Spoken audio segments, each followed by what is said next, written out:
जालन्यामध्ये अतिवृष्टी अनुदान घोटाळा प्रकरण आणि या प्रकरणी 34,97,00,000 रुपयांच्या रकमेचा घोटाळा झालेला आहे। घोटाळ्याचा अंतिम अहवाल सादर करण्यात येतोय। चौकशी समितीकडून जिल्हाधिकाऱ्यांना हा अहवाल सादर करण्यात आलाय। समितीच्या तपासात 26 कर्मचारी हे दोषी ठरतायत। अतिवृष्टी अनुदान घोटाळ्याचा अंतिम अहवाल चौकशी समितीने जिल्हाधिकाऱ्यांना सादर केलाय।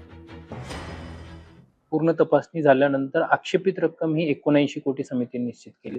त्यापैकी 72 कोटी रकमेची पूर्ण तपासणी झाली, ज्यामध्ये ज्यांच्याकडे वैध कागदपत्र असतील, फेरफार झाले असतील किंवा कुटुंबातील इतर सदस्याच्या नावावर दिलं गेलं असेल, असे यादीमधून रक्कम कमी करून अपहरित रक्कम जी आहे ती 35 कोटी म्हणजे साधारणतः 34 कोटी 97 लक्ष म्हणजे 35 कोटीच्या जवळपास ही रक्कम अपहरित रक्कम म्हणून समितीने निश्चित केली आहे।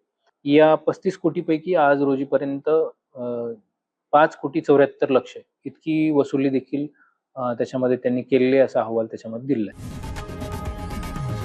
लोकशाही मराठी ऐका, पहा, जागरूक रहा।